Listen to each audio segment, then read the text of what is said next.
Another AEW star could potentially be on his way out of the company. Also, in addition to that, AEW is teasing a new tag team. Spoiler alert, this is a bad idea in my opinion. Also, WWE WrestleMania 38, Dallas, Texas, Stone Cold Steve Austin, what's really going down? Well, now there was a new leak about WWE's plans, and I think this is going to carry over into night 2. We're going to talk about it all in today's video.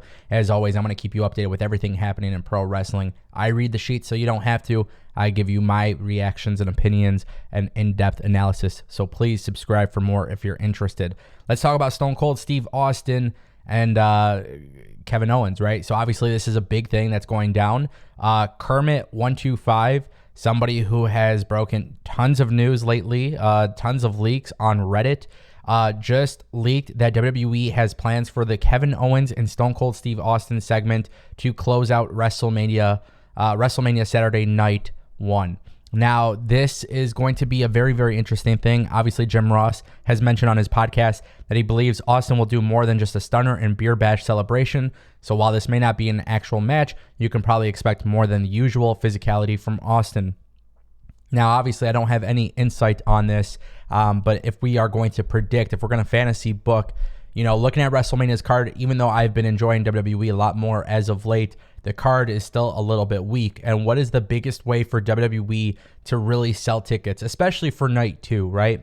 Obviously, you got Roman Reigns and Lesnar. You got a lot of stuff. Cody versus Seth Rollins is being planned for night 2. And I think what this really comes down to is WWE setting up Kevin Owens versus Stone Cold on night 2. And this would be a very interesting decision by WWE. But I think if WWE does have Stone Cold Steve Austin hit Owens with a stunner, maybe they start tussling in the ring, like back and forth, and then WWE announces, breaking news, Stone Cold Steve Austin's first match, you know, against Kevin Owens, WrestleMania 38, night 2. I think it not only will it sell tickets, but it'll get people talking. Nonetheless, WrestleMania is always a big staple in the world of wrestling. Without WrestleMania, indie wrestling does not thrive that weekend. So it is important for WrestleMania to have a big turnout for the entire industry, and I'm sure it will. But it is a very interesting decision to have them end night 1. I also think going into night 2, it's really important that WWE carefully explains future plans for Stone Cold Steve Austin. We don't know what the plan is. We don't know if he's returning, if this is just a one-off. But it would be nice to see Stone Cold show up a little bit more often if it is possible. You know, we always say never in the world of pro wrestling, but it is just something to keep in mind because I think it could very well be a big thing for Stone Cold to maybe lose against Kevin Owens at WrestleMania.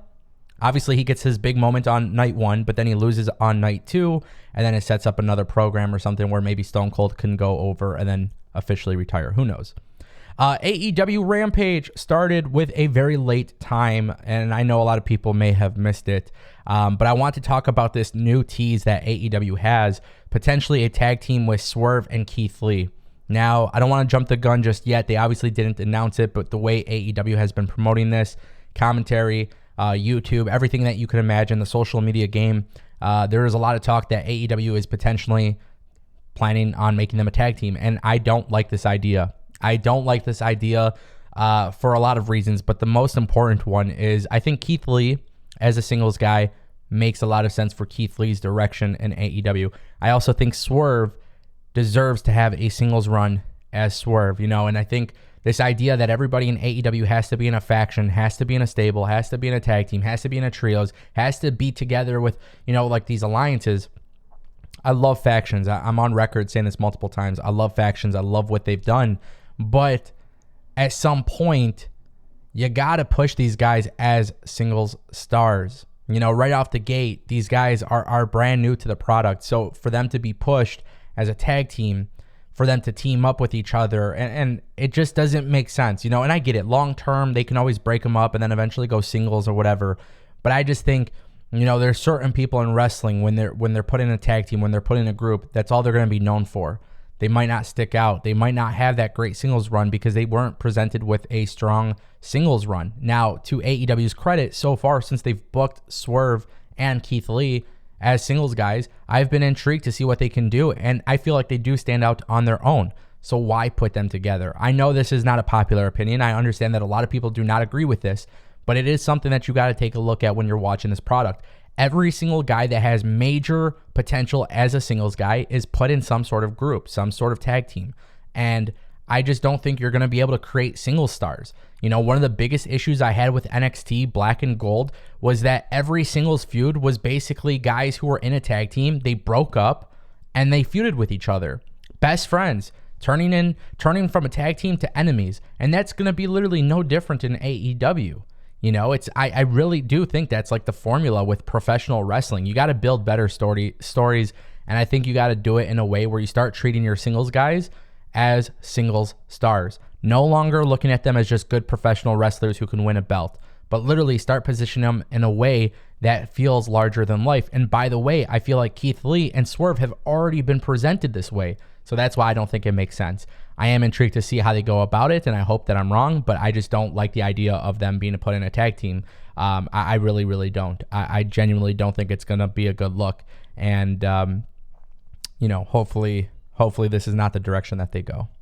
I do want to switch things over now. AEW, as you guys know, they've been very quiet about departures in the company. It's obviously an issue that a lot of people have with AEW because a lot of people don't know who the hell is actually re-signing or not re-signing, right? Obviously, we talked about these per appearance contracts and stuff. Well, another contract that's set to expire, guys, Marco Stunt. We haven't seen him in a while. Fightful Select reported today that Marco Stunt's AEW contract is slated to expire in May. He hasn't been seen, obviously, on AEW Dynamite or Rampage in months. He hasn't even been seen backstage, which is obviously a big thing. Now, one thing that is a really good indicator of AEW's plans here is that AEW has not even used them for merchandise. Jurassic Express is no longer billed as Jurassic Express. It's Luchasaurus and Jungle Boy.